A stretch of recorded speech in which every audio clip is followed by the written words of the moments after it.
I want you to imagine this. You're stuck in your own body. Your thoughts, your brain is still racing, but you aren't able to voice any of them. You're not able to move around. You're not able to get that chocolate cake out of the fridge that you were really hoping to have. You're not able to argue with your brother when he is so clearly wrong. But this is the horrifying reality for many people across the world. Actually, 5.4 million people who are stuck because of the symptoms of paralysis. That is around 1 in every 50 Americans. 4,000 people go to my school. That means 80 people are affected by the symptoms of paralysis that just go to my school. They aren't able to raise their hands in class. They aren't able to communicate with their schoolmates because they are stuck with a problem that they didn't want. But with the power of technology like the brain-chip interface, we can help them be able to communicate with their friends and family. So first off, what is the BCI? Well, BCI, or brain-chip interface, is a technology used to translate your thoughts into a different action.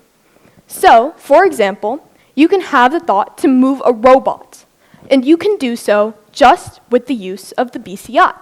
There's no need for controllers, and instead, it takes the thoughts directly out of your brain. I like to think of it as a phone. It translates all of the signals from your brain and filters through them, and then translates them into something usable, like a command. There are two types of BCI. The first is invasive. This means it's implemented into the person using surgical procedures. Because of this, there's going to be complications that arise with the surgical procedures, and it's going to be more costly. Because of this, this technology is reserved for people with more severe disabilities, people who aren't able to move at all. The next is non-invasive BCI.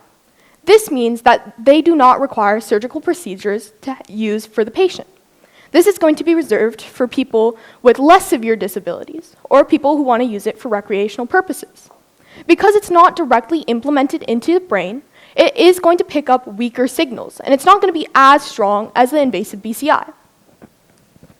There are 4 major categories that I like to think about when it comes to BCI. The first is verbal communication. There is a company called Paralysis who is currently testing and trying to implement this invasive BCI technology for patients to use who cannot communicate. They're doing so through their use of the Connexus BCI. Through this BCI, people who cannot speak are able to do so. The BCI reads the brain signals, trying to signal your mouth to speak, and translates them into words. Another company doing so is Neuralink. Again, using invasive BCI technology, they're trying to implement the BCI to be translated to a computer, where the users can think mouse up, mouse down, and the mouse on the computer will do so. Both of these companies are really early in their testing, and they've only done so with a couple of patients, which means it's not going to come to our everyday life in just a couple of years. It's going to take a while for this technology to be implemented, but it is something that we can look forward to in the future as technology gets better.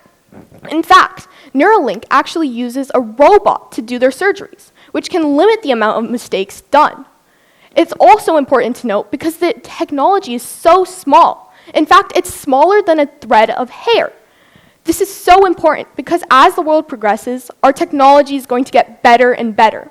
And we can already see this through companies like Neuralink. The next category I like to think about is through the use of prosthetic limbs. Now, researchers at Johns Hopkins University at their applied physics lab are trying to find out how to use BCI through the use of prosthetic limbs. They're trying to figure out how we can implement the BCI to help patients feel things like through their prosthetic limbs, like temperature, heat, and textures. This is important because it's helping people with the prosthetic limbs be able to feel things. They're trying to do so using neural interfaces through non-invasive BCI. Again, this is relevant because as the technology gets better, we can make it more accessible to people. Because it's non-invasive, people don't have to worry about the consequences that come with surgery, which makes it more accessible. The next category is into the brand itself. I'm sure a lot of you guys use Apple phones and iPads. Well, Apple is actually pairing with a company called Synchron to be able to use the BCI into the world of MacBooks and iPhones. Doing so will allow people with disabilities to be able to use the technology that we take for granted every single day. Next is recreational. I'm sure a lot of you guys play video games or have once played video games. Well, companies are hosting events where people can play BCI video games and communicate with other people. Imagine kids who cannot control their arms, who cannot control handheld controllers. This is such a great opportunity for these kids to be able to communicate with other people in a way that's close to home, in a way that's so simple that we take for granted. And also, it's just another way that we can explore technology as it's progressing. Next is art. Now, I personally love to draw. But again, there are kids out there, my age, who cannot control their arms. So, BCI can be so helpful for them who want to make art, perhaps just through the use of their brain.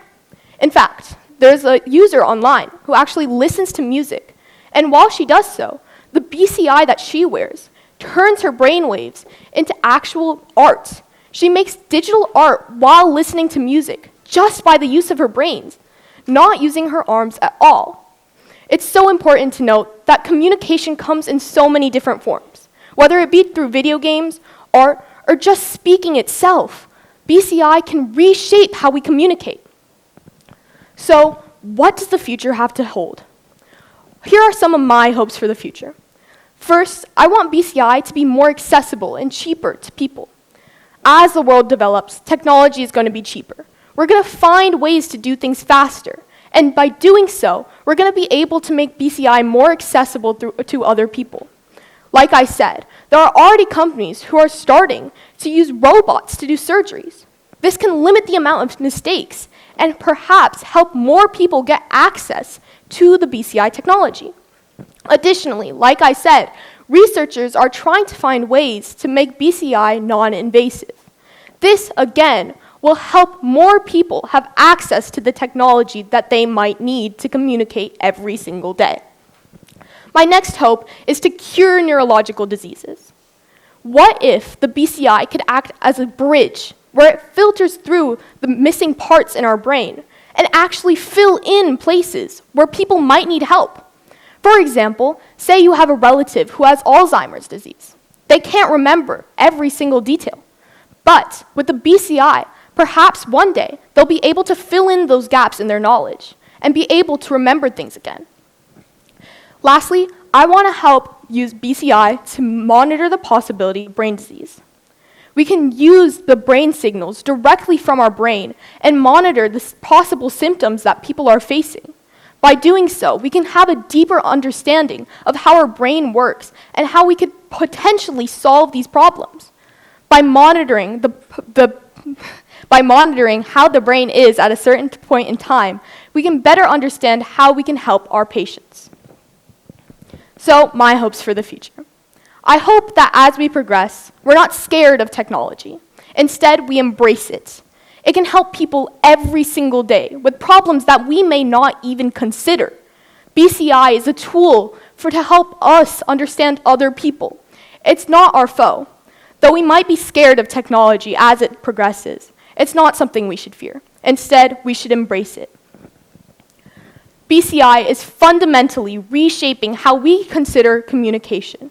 It's reshaping voices. It's giving hope to people with paralysis, hope to people with ALS, hope to people who cannot communicate like you and me. And I hope that BCI is more accessible. It's given to people who do not have this opportunity. It's given to people who may come from poorer neighborhoods, who want access to everyday healthcare. Technology and BCI is going to grow, and we should grow along with it. The future of BCI is just beyond the horizon. Thank you.